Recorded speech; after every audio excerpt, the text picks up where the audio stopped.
Assalamualaikum warahmatullahi wabarakatuh. Waalaikumsalam warahmatullahi wabarakatuh. Waalaikumsalam warahmatullahi wabarakatuh. Selamat pagi anak-anak. Pagi, Pak. Pagi, Pak. Suara Bapak jelas ya? Jelas. Alhamdulillah pada pagi hari ini kita masih bisa melaksanakan pembelajaran walaupun kita melaksanakannya pembelajaran secara daring. Dan walaupun pembelajaran kita di situasi dalam keadaan darurat penanganan COVID-19, semoga kita senantiasa diberikan kesehatan dan keselamatan agar bisa melaksanakan kegiatan kita seperti biasa. Untuk memulai pembelajaran, marilah kita berdoa terlebih dahulu menurut agama dan kepercayaannya masing-masing. Dan tidak lupa juga kita doakan bagi negara kita, saudara-saudara kita, keluarga kita, agar terhindar dari virus COVID-19, agar kegiatan kita sehari-hari, khususnya kegiatan pembelajaran, bisa berjalan dengan lebih baik lagi. Baiklah, silakan bagi ketua kelas untuk memimpin doa terlebih dahulu. Untuk mengawali pembelajaran pada pagi hari ini, berdoa dalam hati masing-masing, mulai. Berdoa selesai. Terima kasih. Mudah-mudahan doa kita dikabulkan oleh Allah Subhanahu wa taala. Kita absensi terlebih dahulu ya. Yusuf, Hadir, Pak. Jihan, Hadir, Pak. terima kasih atas kehadiran kalian. Semoga dengan kehadiran kalian dalam pembelajaran kali ini bisa menambah ilmu dan pengetahuan bagi kalian. Baiklah, kita nyanyikan dulu lagu kebangsaan kita yaitu Indonesia Raya guna menumbuhkan rasa cinta tanah air kita terhadap negara kita tercinta ini. Silakan kalian berdiri. Terima kasih. Sebelum kita masuk kepada materi, sekarang marilah kita mengingat terlebih dahulu materi yang minggu kemarin sudah kita pelajari.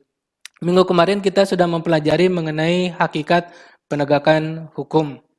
Sekarang Bapak akan bertanya kepada kalian untuk mengingat-ingat kembali apa sih materi yang sudah kita pelajari minggu lalu. Yang dimaksud dengan hukum itu apa sih? Ada yang masih ingat? Izin menjawab, Pak. Oh iya, Denny, silakan. Hukum adalah peraturan berupa norma dan sanksi yang dibuat dengan tujuan mengatur tingkah laku manusia untuk menjaga ketertiban, keadilan, dan mencegah terjadinya kekacauan. Terima kasih, kita berikan aplaus kepada seluruhnya. Alhamdulillah masih bisa mengingat pelajaran kita yang telah lalu. Baiklah, kita sekarang masuk kepada pembelajaran inti materi yang sekarang. Nah, yang akan kita bahas sekarang yaitu mengenai perlindungan dan penegakan hukum di Indonesia. Nah, tujuan pembelajaran kali ini adalah melalui kegiatan pembelajaran yang dilakukan oleh guru dengan menggunakan aplikasi Google Meet, peserta didik diharapkan dapat: 1. Peserta didik dapat menganalisis konsep perlindungan dan penegakan hukum. Yang kedua, peserta didik dapat menganalisis fungsi dan peran lembaga-lembaga penegak hukum.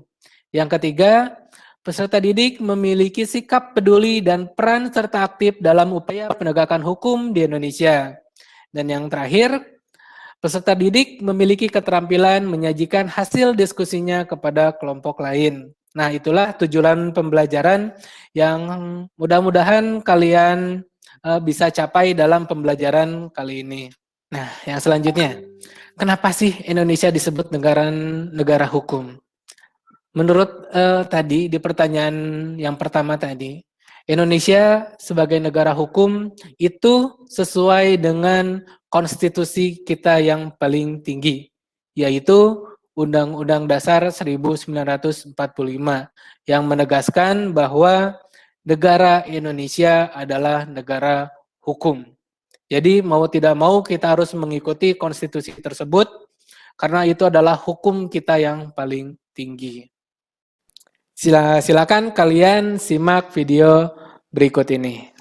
Silakan ya. Dasar 1945, Indonesia termasuk negara hukum. Maksudnya, bahwa segala sesuatu permasalahan di Indonesia dapat diselesaikan dengan jalur hukum. Hal itu seperti yang tercantum dalam Undang-Undang Dasar 1945 Pasal 28D ayat 1 yang bunyinya, setiap orang berhak atas pengakuan, jaminan perlindungan, dan kepastian hukum yang adil serta perlakuan yang sama di hadapan hukum. Nah, maka dari itu, berarti hukum harus ditegakkan secara adil bagi seluruh rakyat Indonesia. Jangan sampai seperti yang banyak terjadi sekarang, hukum terasa tajam ke bawah, tapi tumpul ke atas. Guys, hayo, para ahli hukum wajib komen nih. Tapi yang dimaksud ahli hukum yang gimana dulu nih? Mungkin bisa dikatakan setiap orang yang jebolan pendidikan hukum bisa dikatakan ahli hukum ya, apalagi yang sudah berprofesi menggunakan gelar hukumnya. Tapi bukankah kalau jadi ahli hukum juga harus punya sikap hukum yang baik? Nah, kalau melihat gugatan ganti rugi dari para pengamen tadi, gimana nih guys? Yang sama-sama dikatakan ahli hukum saja sudah berbeda penafsiran pasal undang-undang hukum pidana dan jadi perdebatan sesama mereka. Kira-kira apakah kedua ahli hukum tersebut, yaitu hakim yang memutuskan gugatan dan pengacara mereka, bisa memiliki sikap hukum yang baik? Gimana nanti putusan akhirnya ya? Bagaimanapun, keputusan akhir tetap di palu sang hakim. Oke, tanpa mengkritik atau menyalahkan siapapun, gimana opini kalian nih guys? Tulis di kolom komentar ya. Seperti yang sudah kemarin Bapak sampaikan, kalian kemarin sudah diberi kebebasan untuk membuat kelompok sendiri, terdiri dari 4 orang kelompok 1, 4 orang kelompok 2, dan 4 orang kelompok 3. Nah, materinya pun kemarin sudah Bapak share. Sekarang silakan kalian untuk melaksanakan presentasi. Tugas kelompoknya kemarin ada 3.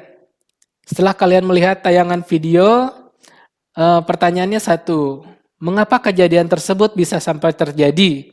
Siapa yang harus disalahkan pada kejadian tersebut? Yang kedua, coba jelaskan fungsi dan tugas dari lembaga-lembaga penegak hukum di Indonesia. Dan yang ketiga, coba jelaskan proses penegakan hukum pidana di Indonesia, dimulai dari penangkapan tersangka sampai dengan proses hukum dari tingkatan pertama sampai tingkatan paling akhir. Silakan bagi kelompok 1 untuk memulai presentasinya. Sudah siap kelompok 1? Jadi hasil dari kelompok kami ini mengapa kejadian tersebut bisa sampai terjadi, siapa yang harus disalahkan pada kejadian tersebut. Jadi menurut pembahasan kami ini, penegakan hukum di Indonesia terkesan masih berat sebelah. Hukum di Indonesia ini masih tumpul ke atas tapi tajam ke bawah. Maksudnya, penegakan hukum di Indonesia tidak sama antara rakyat kecil dan para pejabat negara. Terima kasih kepada kelompok 1 yang sudah mempresentasikan hasil karyanya, hasil diskusinya pada forum ini. Sekarang kita masuk kepada kelompok 2. Silakan kelompok 2 untuk melaksanakan presentasi. Saya Melati Nur Zahra mewakili kelompok 2 untuk menyampaikan presentasi kali ini. Dari hasil diskusi kami mengenai jelaskan fungsi dan tugas dari lembaga. Yang pertama ada Kepolisian RI atau Polri. Sesuai dengan Undang-Undang Nomor 2 Tahun 2002 Pasal 13, Polri memiliki tugas untuk memelihara keamanan dan ketertiban masyarakat, menegakkan hukum, memberikan perlindungan, pengayoman, dan pelayanan kepada masyarakat. Yang kedua, Kejaksaan RI. Peran Kejaksaan RI diatur dalam Undang-Undang Nomor 16 Tahun 2004 Pasal 30, yaitu untuk melakukan penuntutan, melaksanakan penetapan hakim dan putusan pengadilan yang telah memperoleh kekuatan hukum tetap, melakukan pengawasan terhadap pelaksanaan putusan pidana, pengawasan dan keputusan pidana bersyarat. Sekarang kita masuk kepada kelompok 3. Silakan kelompok 3 untuk mempresentasikan hasil diskusinya. Saya Ahmad Sabani mewakili kelompok 3 pada presentasi hari ini. Penangkapan tersangka oleh pihak kepolisian, kemudian tersangka dibab oleh pihak kepolisian, setelah lengkap kemudian berkas bab dikirim kepada kejaksaan untuk tindak lanjuti. 2. Setelah dinyatakan P21 oleh kejaksaan, kemudian tersangka dilimpahkan ke pengadilan negeri untuk menjalani proses persidangan. Status tersangka berubah menjadi terpidana. 3. Kemudian terjadilah proses sidang di pengadilan negeri. Setelah proses sidang, jatuhlah vonis hakim terhadap terpidana. Nah, di sini status terpidana berubah menjadi terdakwa. Kita berikan aplaus kepada seluruh kelompok yang sudah sangat baik sekali untuk mempresentasikan tugasnya. Kita berikan aplaus. Terima kasih. Alhamdulillah ternyata seluruh kelompok bisa menyelesaikan tugasnya dengan sangat baik. Bapak ucapkan terima kasih yang sebesar-besarnya. Untuk tugas mandiri dan refleksi kita akan melihat tugasnya seperti apa. Silakan ini di stop dulu screen-nya. Nanti file LKPD yaitu lembar kerja peserta didik akan Bapak kirimkan melalui WA Group. Silakan kalian pelajari dan kerjakan tugas apa saja yang ada di dalam LKPD tersebut. Contohnya seperti ini. Ini LKPD-nya. Nanti ada penilaian antar teman. Kemudian ini kisi-kisinya. Kemudian ada kisi-kisi tugasnya. Silakan nanti kalian pelajari. Nah, ini mungkin refleksinya nanti kalian sertakan juga di dalam LKPD. Terima kasih. Mungkin itu saja yang materi yang dapat Bapak sampaikan pada pertemuan kali ini. Sebelum kita tutup, apakah ada pertanyaan terlebih dahulu? Ada pertanyaan? Cukup, Pak. Cukup? Terima kasih. Cukup, Pak. Ya. Alhamdulillah pertemuan kali ini sudah berjalan dengan lancar. Sebelum kita tutup, marilah kita ambil kesimpulan pada materi yang sudah kita bahas tadi. Kesimpulan yang pertama yaitu perangkat penegak hukum di Indonesia itu ada 5. Pertama ada kepolisian, kemudian kejaksaan, ada hakim, ada advokat, dan ada KPK. Nah, selanjutnya, berkenaan dengan istilah hukum tajam ke bawah namun tumpul ke atas, dikembalikan kepada moral hati nurani dan para penegak hukum di Indonesia.